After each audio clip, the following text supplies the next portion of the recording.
So that's sort of the point of the chart, to kind of say, you have to look at things from different perspectives to see what's going on. And there are times when you end up with a very different look, for another time frame than the one you might be focusing on initially. I always feel like you can find data points to tell any story. Yeah, that's kind of the argument. Yeah. And so that's, the inspiration for the chart as much as anything. If you haven't seen it, folks, send me an email. I'll get it to you along with the explanation that goes with it and everything I do going forward. The address is dwilson@bloomberg.net. That's dwilson@bloomberg.net. The chicks. The chicks. Kind of liking it. Gotta listen to them. Not a huge fan. But, No, you're not? well, I mean, Good after stuff. today, we'll see. Well, they played for a long time, and then they all kind of got married, had kids, right? Went their own way, yeah. Some controversy. Oh, right? yeah. They were really kind of banned. Yeah, they for a long laid time. low Or not for a banned. while. Yeah. All right, good chart of the day. So highly recommend that you check that out. What do you got for the stock of the day? Avis Budget Group. How come? Yeah, the car rental company. Yep. The ticker's CAR. What a concept. Love that. Nothing like being Why? obvious. Thanks, Davis. Why? Yeah, exactly. Why? Because the shares set a record today. It's all about a call out of Bank of America. There's a gainer I missed. Yeah, well, there you go. Bank of America raised its rating on Avis Budget to buy from neutral. But what's more important, and that was actually reported by the folks at Dow Jones, is what they did with their price target, as we like to say. They raised it to $125 a share from $90. So you're talking about an almost 40% increase. Big bump. And that new target is the highest among the analysts that we surveyed here at Bloomberg. So, you put that all together. At the moment, Avis Budget up more than 10%.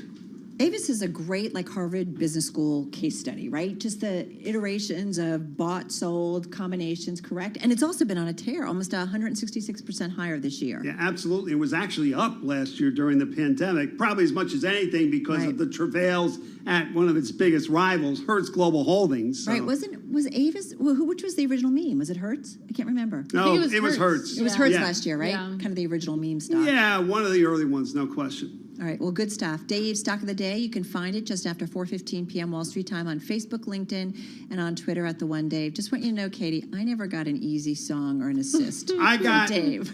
I made a deal with Tim Stanvick last week. I'm going to make the same deal with you for tomorrow. Pick the song. Oh, cool. All right. That's huge. Love it, love it. Dave Wilson, thank you so much. Let's get back to World and National News and Nancy Lyons over in D.C. Hey, Nance. Hey, Carol. President Biden says it's time for the working class to get the tax breaks, not the rich. Big corporations and super wealthy have to start paying their fair share of taxes. It's long overdue. I'm not out to punish anyone. I'm a capitalist. If you can make $1 million or $1 billion, that's great. God bless you. All I'm asking is you pay your fair share. Biden wants Congress to approve a $3.5 trillion spending plan that he's called vital to the future.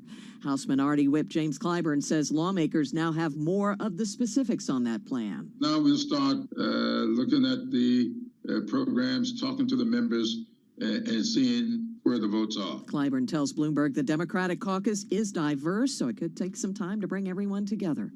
Secretary of State Antony Blinken is hailing a new agreement of the U.S. and the U.K.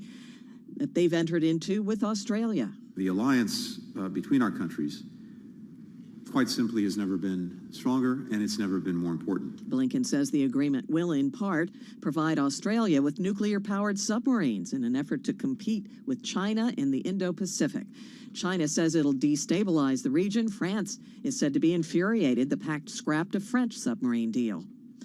PepsiCo is taking steps toward greener packaging. The food and beverage giant says it's aiming to make sure all of its packaging can be recycled, composted, or degradable by 2025. Global news 24 hours a day, on air and on Bloomberg Quick Take, powered by more than 2,700 journalists and analysts in more than 120 countries. I'm Nancy Lyons. All right, Nance, thank you so much. Carol Massar along with Katie Greifeld in our Interactive Brokers studio. I feel like this is similar to having a really cool Twitter handle or social media handle. Tickers. I mean, they're so important. It's the same with domain names, too. If you can have a good website domain name, that just it pays dividends. Well, remember there was a frenzy years ago where people were buying up domain names and then selling them for tons of money and trying to like amass them. And there's been some of this stuff going on. So this is a story by Bloomberg. You said that you've actually talked about this before. Yeah, so it's similar because this story is about tickers overall in the equity market. Whenever a company lists publicly, it has to pick a ticker. Same thing for exchange-traded funds. And I mean, in terms of trying to get people to remember your fund or to remember your company, there's actual real research that backs up that if you have a word that is an actual word, a ticker that's an actual word that's easily remembered, that it does help in terms of how liquid your stock will be and how much retail trader interest it will have. And retail traders, as we know, they've really become a force over the past year. It's interesting. It's almost like if you go back tons of years, and when people would gift a stock certificate to someone, they would look for ones that were fun. Like the Disney one was a favorite, just in terms of how the physical stock certificate looked. We don't really do that much anymore. But it kind of feels like it falls into that. But I think about Dave was just talking about Avis, right? The ticker is CAR. Yeah. You just think about those that stay with you. Yeah, and there's some really great ones in this piece by Bailey Lipschultz and Claire Ballantyne. Bros, for example, that company went public yesterday, I believe. Dutch Bros, it's an Oregon-based coffee company. Also Bets, that is an ETF. That's from Roundhill. It's the Roundhill Sports Betting and iGaming ETF. Ticker Bets. I mean, just some real all-stars in here. Well, you think about it, it's just a kind of a mishmash of letters. Like, how do you remember it? I also have always liked the single ones, whether it's M for Macy's, F for Ford's. I always thought those were pretty interesting. Yeah, definitely. F for Ford. I mean, that is like burned in my brain. Bros. Gotta love it. This is Bloomberg.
headlines and breaking news 24 hours a day at Bloomberg.com, the Bloomberg Business app, and at Bloomberg Quick Take. This is a Bloomberg Business Flash.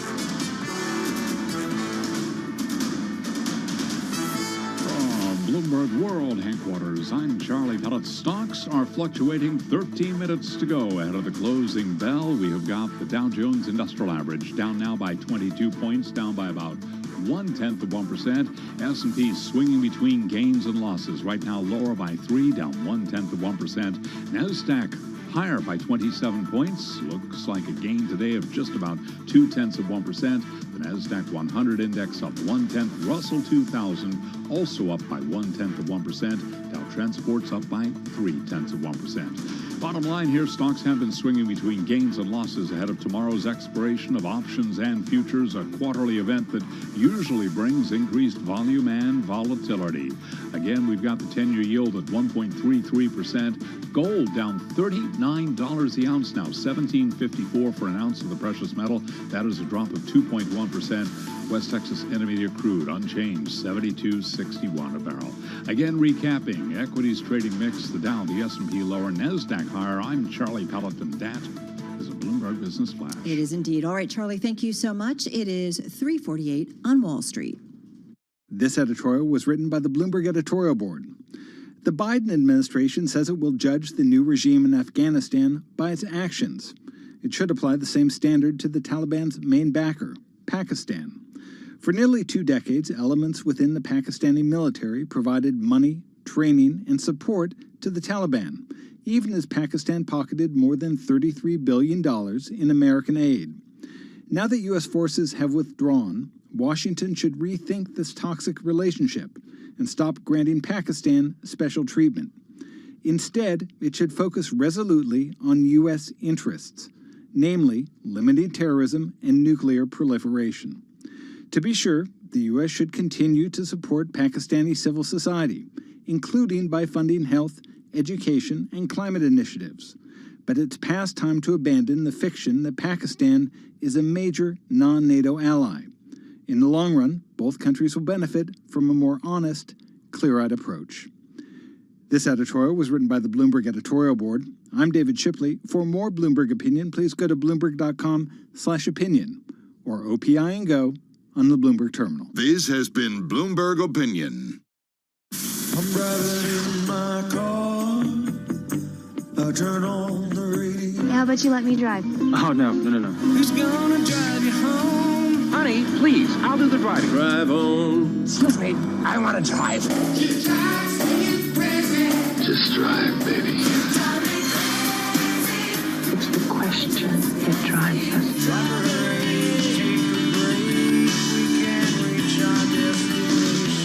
This is the drive to the close. That funky music will drive us till the dawn. On Bloomberg Radio.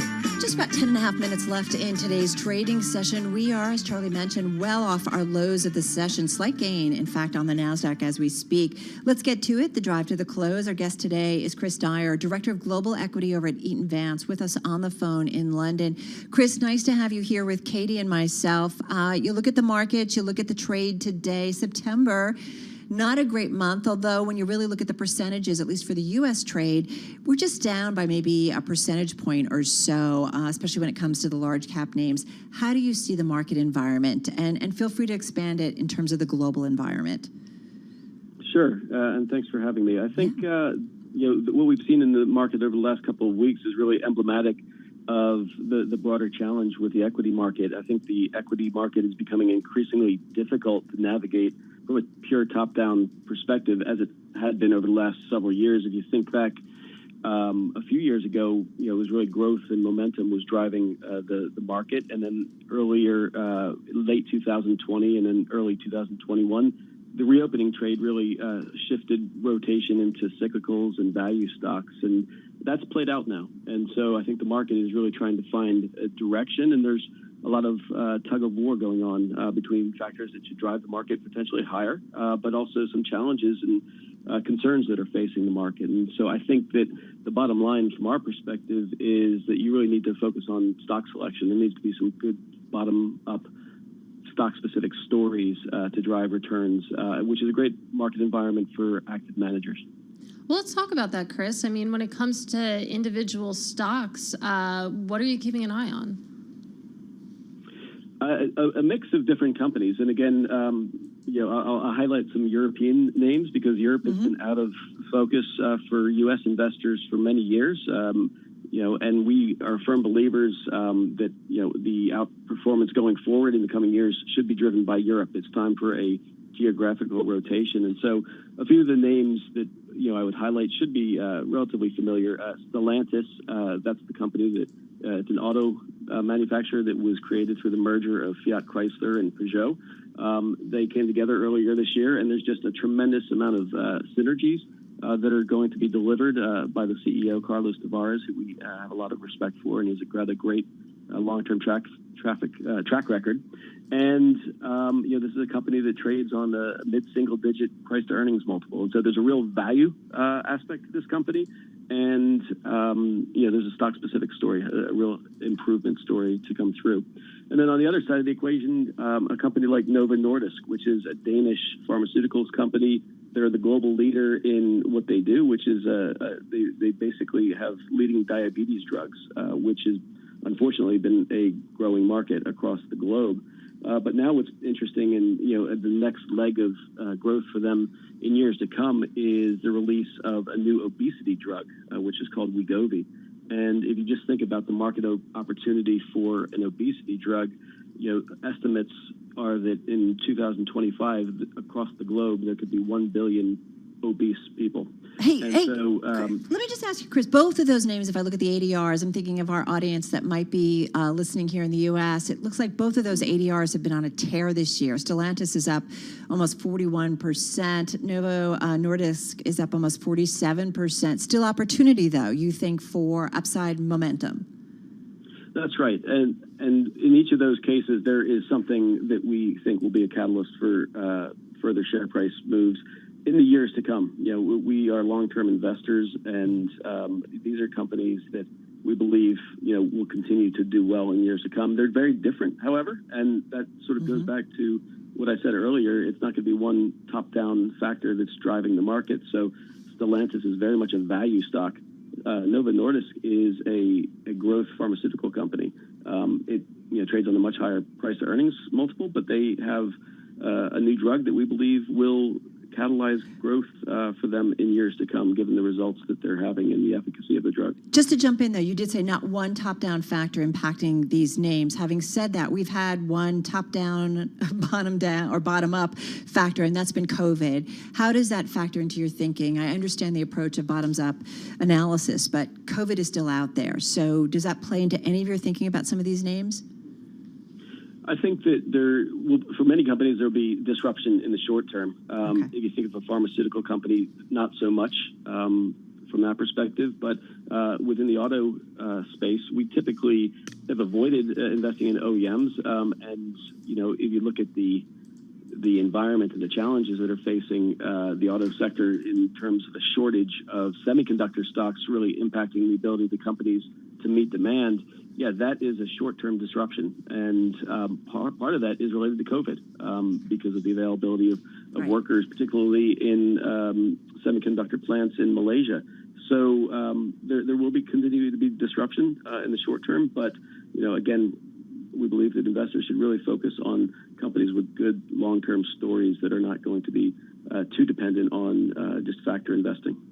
Yeah, and Chris, it was interesting to hear you run through your picks. And like you noted, I mean, you have some growth names in there, you have some value names. And, you just said that, when it comes to factors, not really relying on that. But what is the common denominator, if there is one, between some of those individual picks? And just got about 40 seconds. Sure. Sustainable business models. That is what we look for in the Calvert International.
about what happened in the markets. And Katie and I were talking about this earlier on air. We're down a little bit, but it's not like we've come undone. Yeah. Did you not have a TV on the boat? I did Or not. radio, you weren't Radio. listening in daily. That's not fair. We did do some streaming. I did check out some news stories. I did look to see if the market was falling apart. And when it wasn't, I was like, okay, we can continue on. Right, Katie? That's the way to do it. We do continue on. And I mean, even we've had 12 trading days in September. We've been red for 8 of those days, but still, I mean, we didn't get too far before we saw some dip buying. Even today, intraday, we finished down for the S&P 500, but we still really took back some of those losses. And I will point out that consumer discretionary, your retail names, they led the charge, and that makes sense because we did get pretty good retail sales mix. I know some of the revisions were a little ugly. Yeah, but there was a revision. I mean, July was ugly. Mike Wilson from Morgan Stanley was on Bloomberg TV a little bit earlier saying, look, actually, in the longer term, this doesn't bode well. Consumer discretionary is not really leveraged towards services, and that's the area that's going to be growing, not the goods.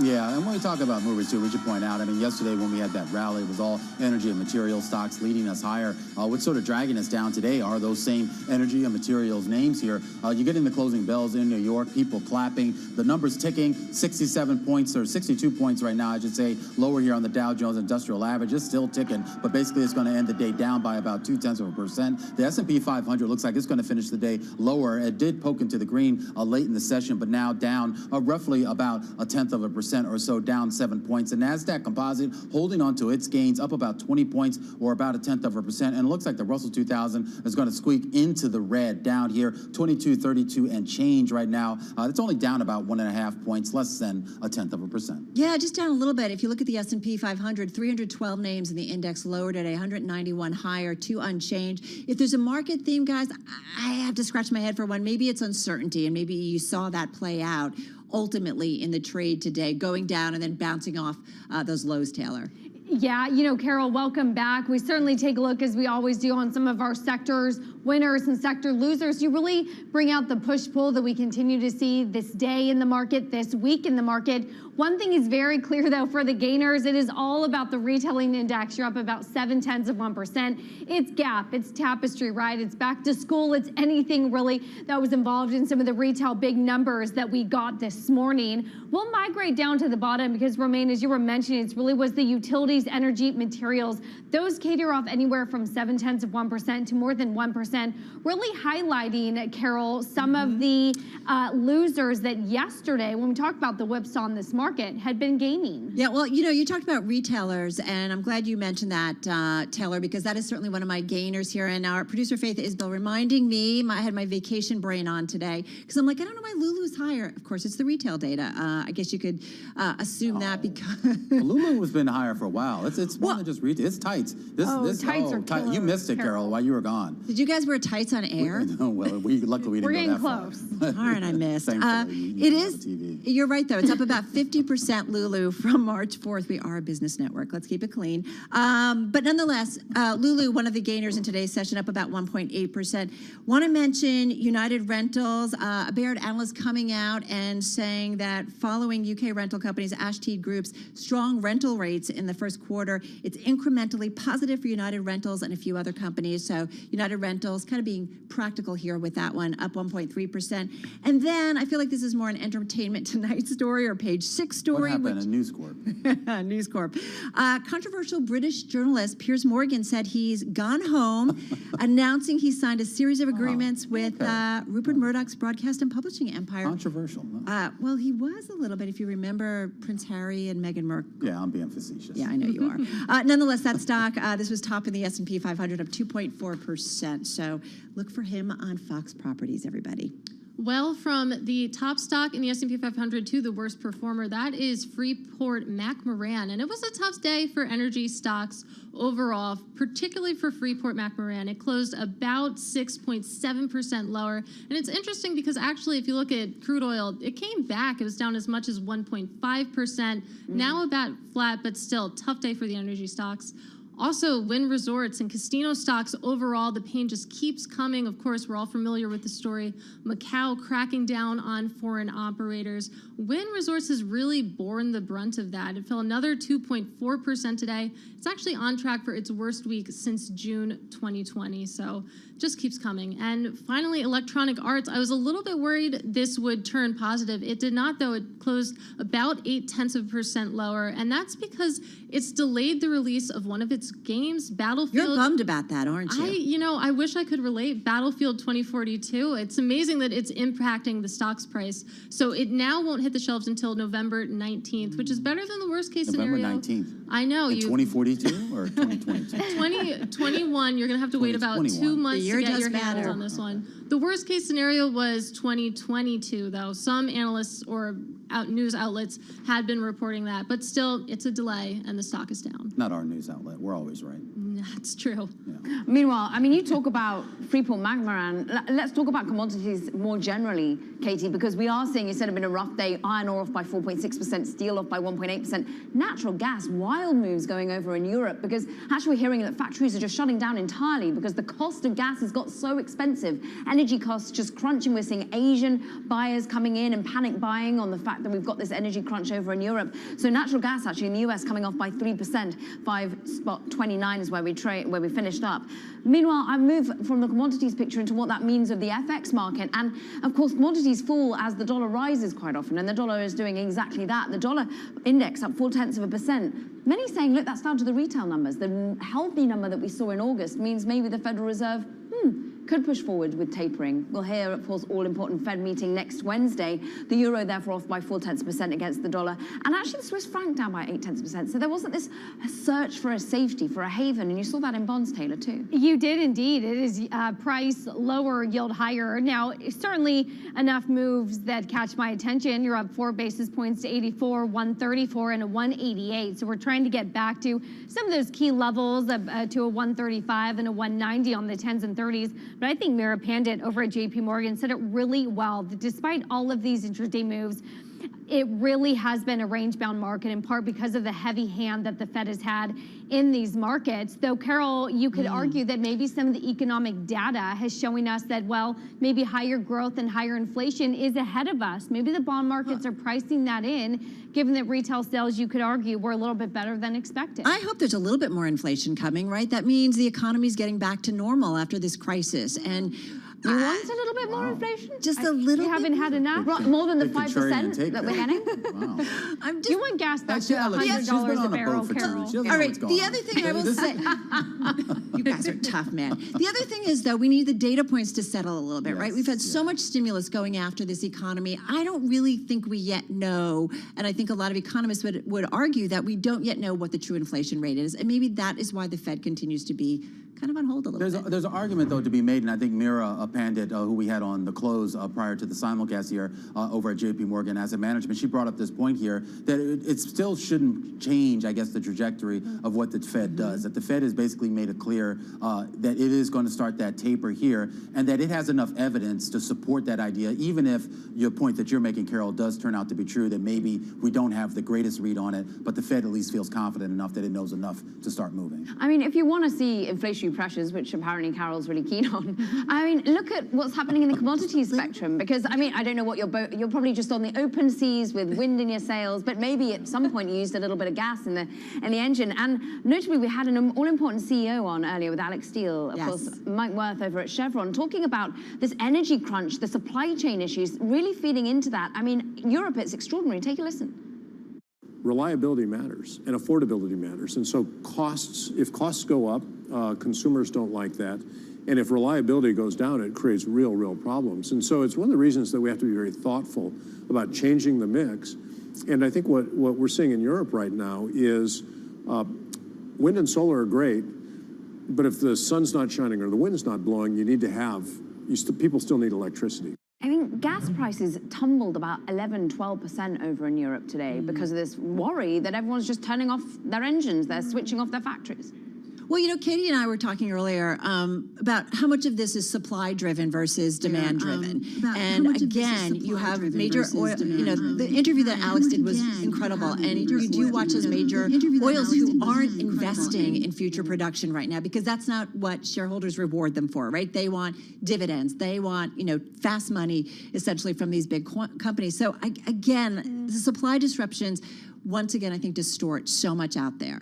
And it's supply disruptions in the energy markets. You could argue that it's supply disruptions in multiple different markets as well. Carol, great interview, though, as always. Yeah, from Alex, no doubt about it. And I did buy some oil, some energy, some fuel on the water. Did you bring us back souvenirs from your vacation? You were gone I for have a some couple shells. I would love to share them I with love you. a shell. Yeah. I love shells. Whatever.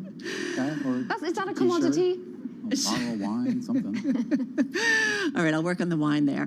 That's going to do it for our cross-platform coverage, folks, on this Thursday on Bloomberg Radio, Bloomberg TV, and on YouTube. Join us again tomorrow on Earth here at the same time, same place.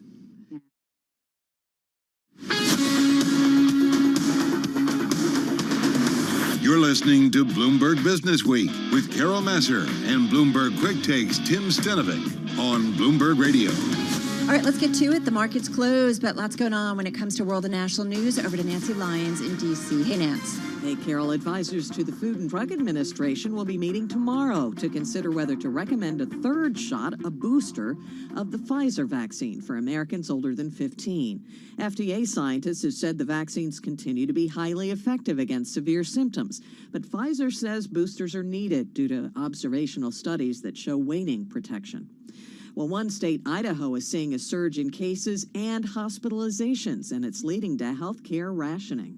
Idaho's Department of Health and Welfare says it is extending crisis of care standards that began in hard-hit northern Idaho last week at the request of the state's largest hospital network. The state's top health official says they don't have enough resources to adequately treat patients in hospitals, whether it's for COVID, a heart attack, or a car accident. Crisis of care means scarce resources like ICU beds will be prioritized for people who are most likely to survive. Bloomberg's vaccine tracker shows Idaho has the lowest rate of vaccination in the country after West Virginia. In Washington, I'm Nathan Hager, Bloomberg Radio. President Biden says the nation's wealthiest individuals and companies need to start paying their fair share of taxes. We're at an inflection point in this country. One of those moments where the decisions we're about to make can literally change the trajectory of our nation for years and possibly decades to come. Biden says the heart of his economic agenda involves boosting the middle class. Global news 24 hours a day, on air and on Bloomberg Quick Take, powered by more than 2,700 journalists and analysts in more than 120 countries. I'm Nancy Lyons. All right, Nance, thank you so much. Carol Massar, Katie Greifeld in our Interactive Brokers studio. This story caught your attention. Well, wait a minute. You wrote it. I was trying That's to sneak why it in caught there. your attention. I love how she's so subtle about it. But a good story. Tell us what's going on. So, as we all know, tech stocks have just been dominating this market, both in the past year and for the past decade, that is. It's really been five stocks. It's the FANG era. It's the FANG era. Well, theoretically, there are going to be new FANGs that take the leadership torch, and Goldman Sachs wants to be right on top of it. They launched an actively managed ETF today. It's called the Goldman Sachs Future Tech Leaders Equity ETF. It's only going to invest in tech Sounds companies. like a Kathy Wood knockoff. Did I say that out loud? You said that out loud. Oh, Good. I'm glad you did, though. I'm glad you did, because that was also my thought when I was writing this story. So it's going to invest in tech companies with market caps under $100 billion.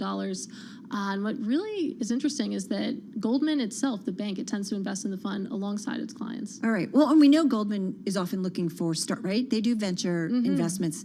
It's, there's something that stuck with me when I had talked to Kathy at one point, and I think it's when she had gotten out of Apple, and she's like, I'm looking for the next Apple. Yeah. Like she is constantly hunting those companies that often think about all of her investments in Tesla that people were very critical. And I know she's been pulling back, I think, a little bit on Tesla. But you're finding all of the established financial firms on Wall Street going into this area increasingly. Yeah. The innovators. And I have a quote in here is exactly what Katie Koch said. She's the co-head of fundamental equities at Goldman Sachs Asset Management. She said it's going to be another company's chance to be up another 175. I can't even say numbers. Really big since 175,000%. Yeah, that's a lot. It's going to be another company, and they are working hard at finding them. So it's going to be like something that's worth nothing, right? Essentially, like a micro investment, or early angel, or what? They're willing to go up to $100 billion in market cap. So that's considered, mid cap, still pretty big. So they're giving themselves some leeway there. All right. I think this is the trend. We see it increasingly going. Good story there. Thank you. Well done.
Markets, headlines, and breaking news 24 hours a day at Bloomberg.com, the Bloomberg Business app, and at Bloomberg Quick Take. This is a Bloomberg Business Flash.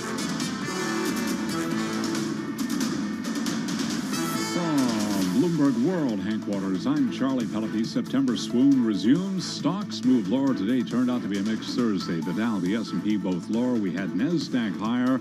Stocks did swing between gains and losses ahead of tomorrow's expiration of options and futures, a quarterly event that usually brings increased volume and volatility.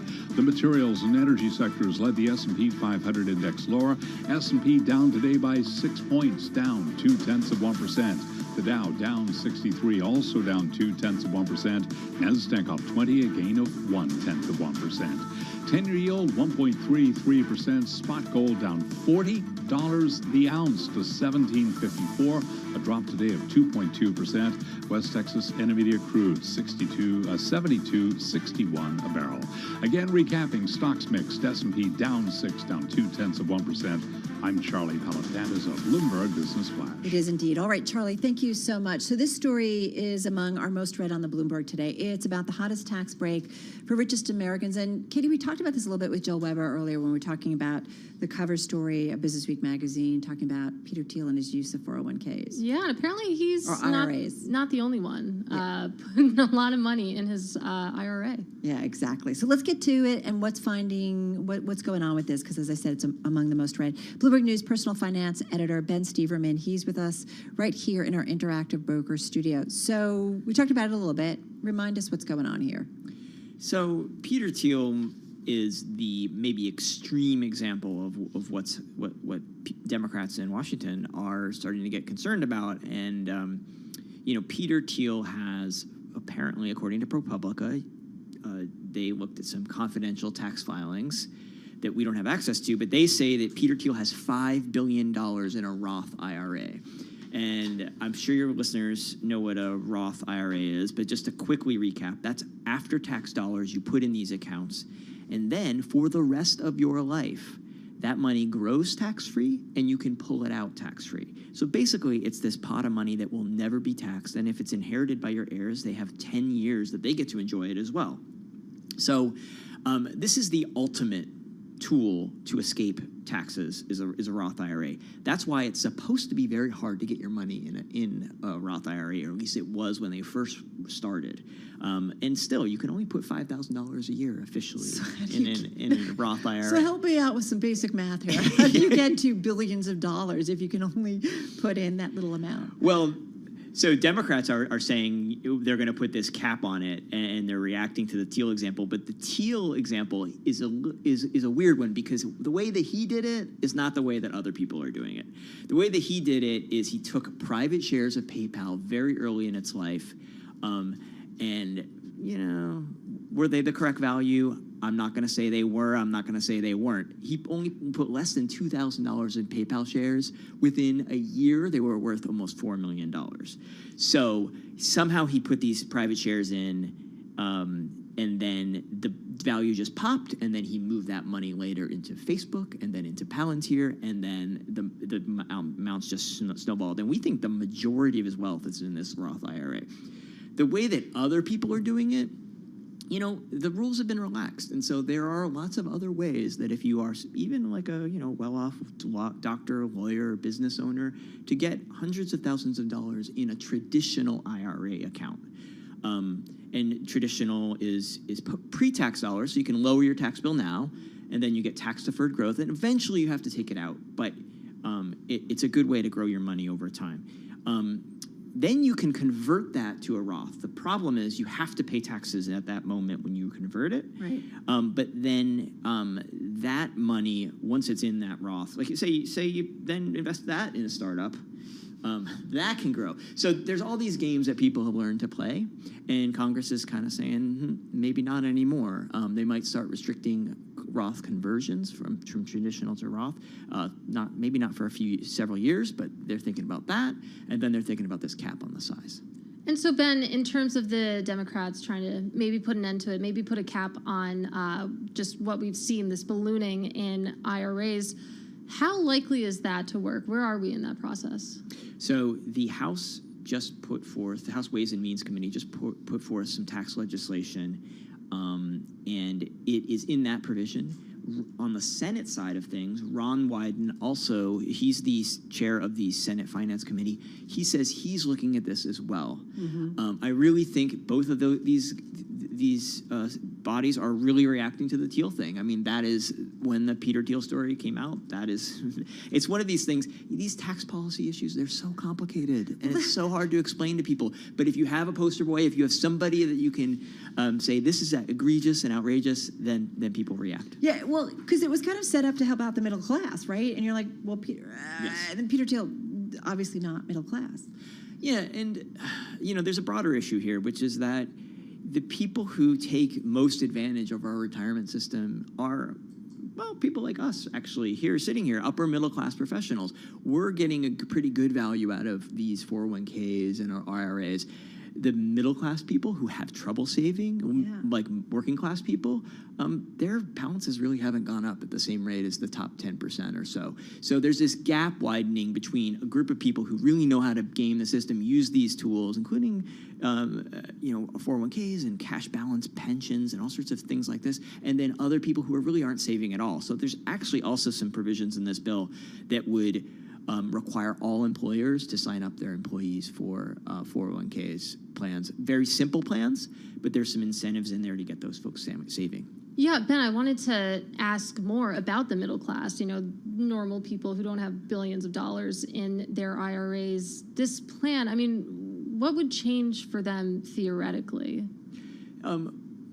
I don't know that a lot of the provisions would change in terms of how much they can save, but there's something called the Savers Tax Credit, and it's maybe just like $1,500 a year or something that would be an incentive for some folks to put some more money away. For a working class person, that actually could, over 20 years, 30 years, could end up being a substantial nest egg. For a lot of working class people, the goal is not to have annual income that you're living off of in your 401k or IRA. The goal is to have something for emergencies, and then you're living on Social Security, because at that level, Social Security does a pretty good job of replacing your income from when you were working. And what are you doing in your spare time? Reading tax code? It's been a busy week. He's ready for the weekend. All right, one more day. Ben Steverman, thank you. Great read, and it is among our most read stories on the Bloomberg today. So definitely check it out at Bloomberg.com or on the Bloomberg terminal. Ben, by the way, personal finance editor for us here at Bloomberg News. You're listening to Bloomberg Business Week. Katie and I, back in a moment, right here on Bloomberg Radio.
Broadcasting live from the Bloomberg Interactive Brokers Studio in New York. Bloomberg 1130 to Washington, D.C. Bloomberg 99.1 to Boston. Bloomberg 106.1 to San Francisco. Bloomberg 960 to the country. Sirius XM Channel 119. And around the globe, the Bloomberg Business app and BloombergRadio.com. This is Bloomberg Business Week. All right, Katie Greifeld, you hear robots. What do you think? Apprehension, a little bit of fear. Are they going to take my job? I don't know. They could. They could. They're getting smarter. They are. They can do a lot, especially because of AI. Martin Ford is an author. He's written a book, several books, Rise of the Robots. He's got a new one called Rule of the Robots, and he's going to join us in just a moment. Let's get back, though, to Charlie Pellet and a check on how the markets closed and some of the big top stories. Hey, Indeed, turned out to be a mixed Thursday today. We had the Dow, the S&P both lower, NASDAQ higher. Right to the numbers, we'll give you some color in a moment here. S&P down 7 points today, down by about 0.2%. Could have gone either way. Stocks were swinging between gains and losses, especially late in the day. The Dow down 63, drop of 0.2%. NASDAQ higher by 20, up by 0.1%. Stocks did close mostly lower after swinging between gains and losses ahead of tomorrow's expiration of options and futures, a quarterly event that usually brings increased volume and volatility. Materials and energy led the S&P 500 lower a day after the index had its biggest gain since August. 10-year yield, 1.33%, 10-year down 11.30 seconds. Spot gold down 2.3%, 17.53 the ounce. And we saw West Texas Intermediate crude, little change, 72.60 a barrel. As for the interest rate backdrop, Kathy Jones is chief fixed income strategist at Charles Schwab. When I look at the underlying drivers behind, the economy and inflation, that biases us towards expecting higher rates because we have that easy financial conditions. Financial conditions are about as loose as they ever get, and that typically correlates to stronger growth, 6 to 12 months down the road. And again, 10-year yield, 1.33%. Big day for a lot of the airlines today. Ryanair Holdings lifted its growth target to 50% over the next few years as the Irish low-cost carrier expands at European airports where the COVID-19 pandemic has forced other carriers to pull back. ADRs of Ryanair up today by 7.9%. That helped spark a rally in airline stocks today. UAL, for example, up by 1.4%. American Airlines up 2.6%. Delta up by 1.5%. Rounding out the big four, Southwest up by 1.3%. And that's Bloomberg Business Flash. All right, Charlie, thank you so much. Well, we've talked with him before about the rise of the robots, and now he has a sequel. It's just out. Back with us is Martin Ford. He's entrepreneur, author of the New York Times bestseller, The Rise of the Robots. Back with us on his new book entitled Rule of the Robots, How Artificial Intelligence Will Transform Everything. And Martin joining Katie and myself on the phone in Silicon Valley. Martin, good to have you back with us. Robots, Katie and I were talking a little bit in the break. For older folks, maybe you think about Lost in Space. You might think about Star Wars. You think about Amazon distribution centers, Boston Dynamics, Spot, or Big Dog Robots. You wrote your previous your previous book, I should say, back in 2015. You talked about AI there. What's changed between the rise of the robots and the rule of the robots? Well, the story is that artificial intelligence is accelerating. It's getting more and more powerful, and it's really becoming almost like a utility. It's becoming like electricity, so it's going to be everywhere. And in some cases, it will be physical, actual robots. But a lot of times, it's algorithms working behind the scenes, really impacting every aspect of our lives. So it's really, I think it's going to be one of the main forces that shapes our future. It's really going to have tremendous influence. Katie's really worried about one thing. Go ahead. When do I have to worry about when a robot is going to take my job, Martin? I think about it a lot. I don't think about any movies, just job security. Right. I mean, it's a huge issue, and it's what I started writing about in Rise of the Robots. In this book, I continue that, and I think it's going to be a relentless trend. The pandemic, in some ways, has actually accelerated it because we had this requirement for more social distancing, right? If you can use a robot or an algorithm to do a job, then it means fewer people in that space. And after the pandemic, of course, or around now, we've actually run into a worker shortage where for various reasons, people have not yet returned to the workforce, and that is also actually accelerating the push to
headlines, and breaking news 24 hours a day at Bloomberg.com, the Bloomberg Business app, and at Bloomberg Quick Take. This is a Bloomberg Business Flash. From Bloomberg World Headquarters, I'm Charlie Pellet. A move lower for the S&P 500 index had been fluctuating for much of the afternoon, but a down day for the S&P, dropping 7 points, down 0.2%. Stocks mostly lower after swinging between gains and losses ahead of tomorrow's expiration of options and futures, a quarterly event that usually brings increased volume and volatility. The materials and energy sectors led the S&P 500 lower. Today, the S&P, as I mentioned, down 7. The Dow dropped 63, down 0.2%. NASDAQ higher by 20. The NASDAQ Composite Index up today by 0.1%. 10-year down 10/30 seconds. 10-year yield 1.33%. We had spot gold dropping $41 the ounce to $17.52, down 2.3%. West Texas Intermediate crude, a little change now, $72.57 a barrel. I'm Charlie Pellet, and that is a Bloomberg Business Flash. Thank you so much, Charlie Pellet. Well, still with us is Martin Ford. He's an entrepreneur and author. He wrote The Rise of the Robots, How Artificial Intelligence Will Transform Everything. His new book is on shelves now. That is Rule of the Robots, How Artificial Intelligence Will Transform Everything. And Martin, you know, we've had you with us, and I feel like we've been using the term robots and AI kind of interchangeably, but is there a distinction that we should draw there? They often are used somewhat interchangeably because people, think in terms of software robots. But, the way I would define it is that artificial intelligence is clearly the underlying technology. It means, building machines that begin to exhibit what we would call intelligence. Now, when you turn that into a physical machine, something that, can physically manipulate the world, then you're talking about a robot. But actually, most of artificial intelligence is really just software. It's intelligence being deployed on computers, and that definitely is going to have just as big an impact, if not more, than actual robots.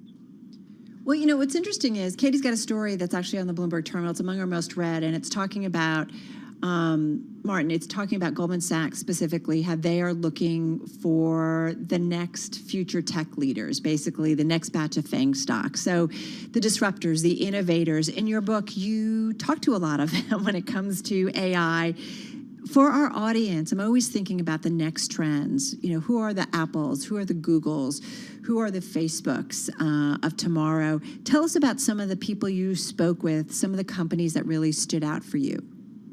Well, the people I spoke with are artificial intelligence researchers for the most part, and a lot of them work at companies like Google and Facebook. But what I would say is that AI is going to kind of underlie everything in the future, and so the companies that emerge across different industries as leaders are going to be those that really deploy this technology effectively. It's going to become really just a primary, essential tool that is going to be critical in creating value. And those companies that do it early on and can deploy this technology more rapidly are very likely to have a first mover advantage. So you look at companies like BlackRock, for example, that have invested heavily in AI. Bridgewater, right? Yeah, exactly. Bridgewater. They've really, utilized it. Goldman Sachs is another one, certainly, absolutely, that they themselves have invested in AI. So on Wall Street, the companies that do this, of course, are gaining an advantage because, the hedge funds are using artificial intelligence to trade and to forecast and so forth. But it's true across every industry. Retailers like Walmart are investing heavily in AI, and they're going to, just to bring automation into stores, but also in terms of logistics, planning, and so forth. Basically, any company that controls a lot of data is going to be in a position to use artificial intelligence to essentially harvest the value in that data and to leverage that in different ways. When you talk about data, I think about China, who's going to be, especially based on some of the recent moves by Beijing and Chinese government officials and policymakers, that they will be accumulating batches of data like no one else. What advantage do you think that gives China going forward? Yeah, I mean, this is a huge issue. This is one of the most important chapters in my book about the race between the United States and the West generally and China. And China does have a number of advantages. As you say, they've got huge amounts of data because they've got an enormous population, 4 times our size. And in many ways, they're also more connected than we are. They rely on, they've got an app called WeChat, for example, that everyone uses on their smartphone to do virtually every kind of transaction throughout their economy. So they're much more reliant on mobile processing of payments, for example, than the United States is. And that just means more data. So they've got enormous amounts of data that they can work with. They have less really constraints on, because of issues like privacy and things like that, in terms of companies being able to access that data across areas like healthcare and so forth. And another advantage is that because they've got such a huge population, they've got an enormous number of talented engineers, right, that are coming up through the system that have a very, very strong interest in learning about building artificial intelligence applications, and they're, rushing to do that. They're all, across the business landscape in China. There are huge numbers of startup companies, many of which are now unicorns, billion-dollar startups, competing especially in areas like facial recognition and so forth. So there's a very strong level of competition there, and what's happening in China is very much supported by and to some extent funded by the Chinese government, right? They have an explicit strategy to make China into a leader in artificial intelligence. They want to at least get parity with the U.S. and perhaps maybe by the year 2030 get beyond this. So, well, Martin, that gets rate. into an area that I really want to talk to you about because, we know that companies are really putting their muscles behind it. And when it comes to countries, the nations, you just mentioned China trying to get to parity with the United States.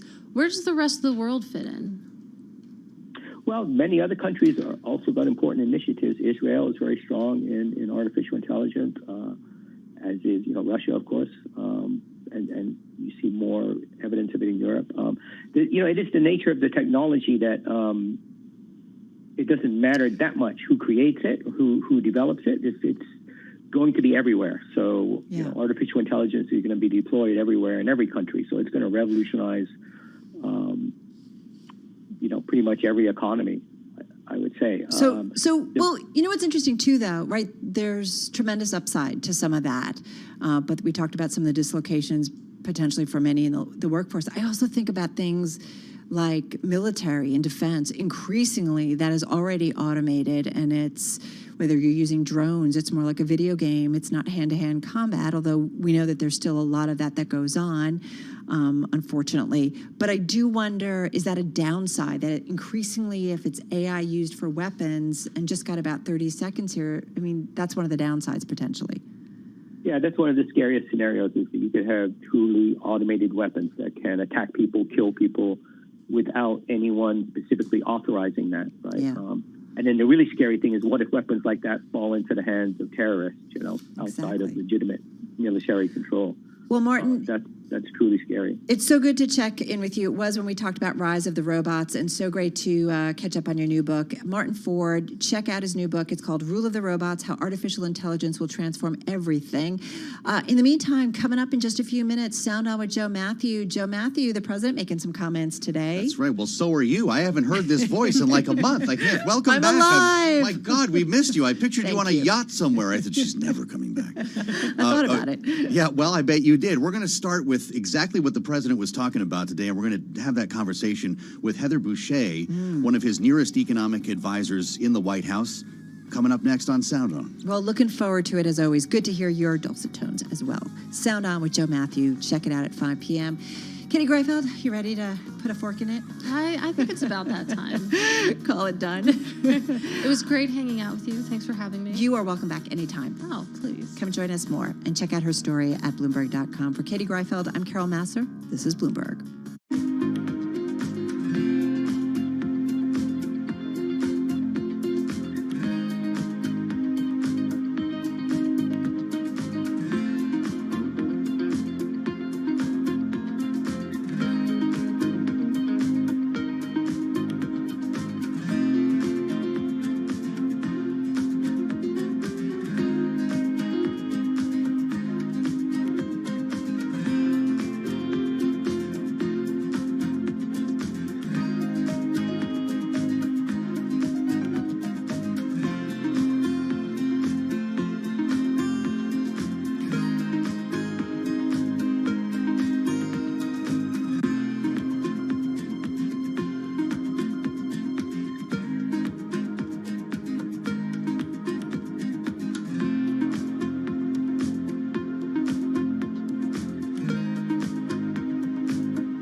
Okay, traders, time's up, and I still hold a short position on euro.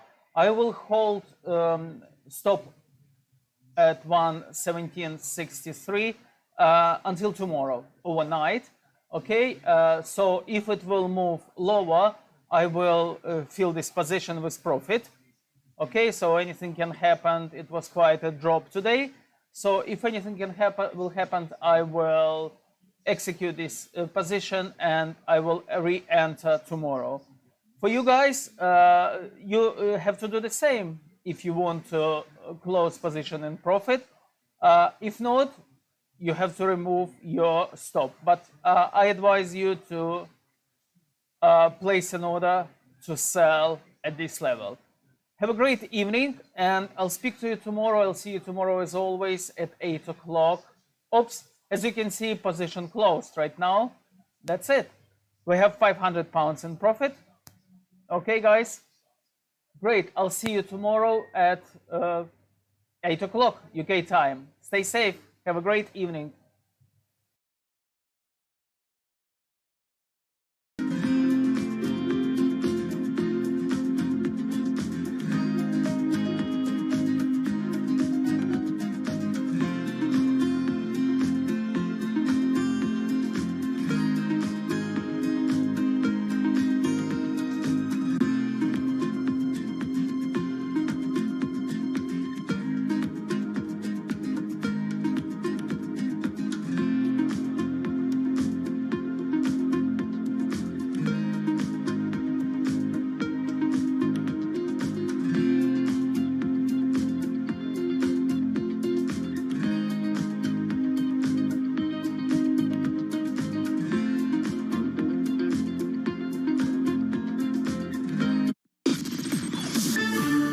From the heart of where innovation, money, and power collide, in Silicon Valley and beyond, this is Bloomberg Technology with Emily Chang.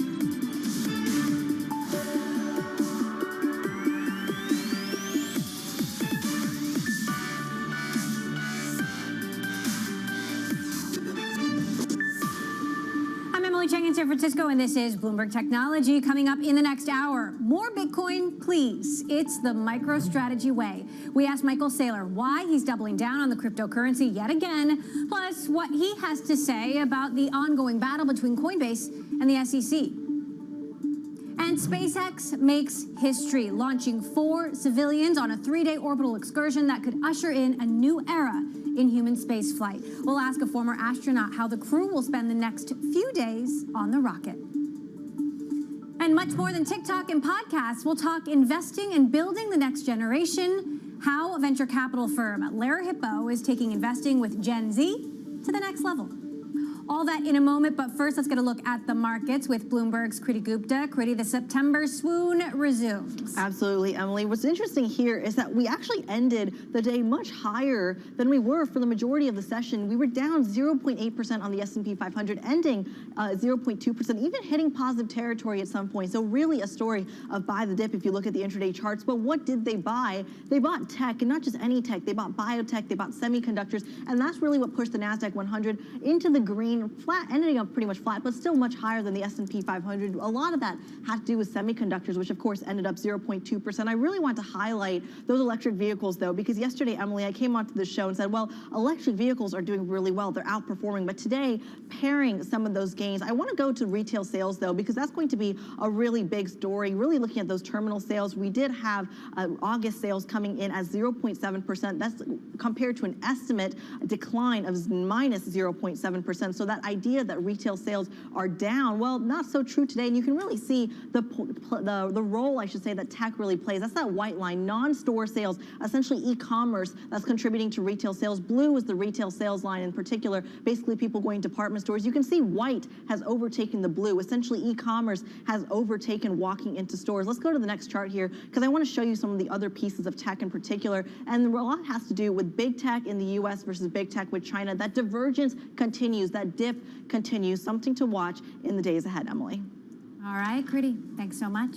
Meantime, MicroStrategy making another big bet on Bitcoin. The cloud company announced it's purchased over 5,000 more Bitcoin for a total price of $240 million. This adds to its already expansive portfolio of around 114,000 Bitcoin, totaling over $3 billion. With me now for more, MicroStrategy founder and CEO Michael Saylor himself. So, Michael, I said doubling down earlier, but it's more like tripling or quadrupling down at this point. Why do that now? You know, a year ago, we had a $500 million software business and $500 million in cash that was generating 0% yield. Today, we have a $500 million software business growing 10% a year and a $5 billion Bitcoin business that's been growing north of 100% a year. So our strategy is to acquire and hold Bitcoin. We've told the market we're going to do it with equity offerings, with convertible debt, with senior debt and junk bonds, and also with cash flows where appropriate. We saw this as a great opportunity. We sold over the past quarter about $400 million worth of equity at a price that allowed us to buy Bitcoin in a way that we thought would be accretive to all of our shareholders. So we try to choose our spots. But at the end of the day, you know, if you add another 10,000 Bitcoin when the price goes to 100,000, right, it's a lot of money. When it goes to $1 million, it's a lot of money. And our shareholders are long Bitcoin. There's no one buying MicroStrategy stock that doesn't believe Bitcoin's going up. So if you've already risked your money to buy MicroStrategy stock and Bitcoin goes up, you'd rather us own more Bitcoin rather than less Bitcoin, so you benefit from the upside. And yet, there's obviously a looming regulatory crackdown. Take a listen to this from SEC Chair Gary Gensler. Is it your view that stable coins themselves can be securities? I think it's, Senator, they may well be securities. To me, a stable coin doesn't meet the second prong of the Howey test, that there has to be an expectation of profits from the investment. And so if it doesn't meet the Howey test, it looks to me like it's not a security. Now, maybe you've got a good argument for why some are and some aren't. My whole point is, I think we need to have clarity on this. Michael, are you at all concerned that regulators could regulate the exuberance that you were talking about earlier out of the market? I think that the big winner of that entire hearing was Bitcoin. The consensus that's emerging is that Bitcoin is a commodity and Bitcoin is property. And if your use case is to buy Bitcoin as a long-term store of value, then there's broad-based consensus and support for that across Congress, the Senate, the regulators, the administration, and industry here and abroad. I think that there's a need for clarity. I mean, there's consensus that people think the innovations of cryptocurrency could be beneficial for the next 100 years. They're good for the industry. They're good for the Western world. There's also consensus that we would benefit from clarity. And I think Senator Toomey was pointing out that we would all benefit from clarity, but I think that the SECs would probably agree with them. And I think that over time, we can expect that we'll see more clarity with regard to all digital assets. And I expect that will reduce the volatility in the Bitcoin space. It'll increase public confidence in Bitcoin. And it's also going to accelerate institutional adoption and retail adoption of Bitcoin, because these are all good things for the industry.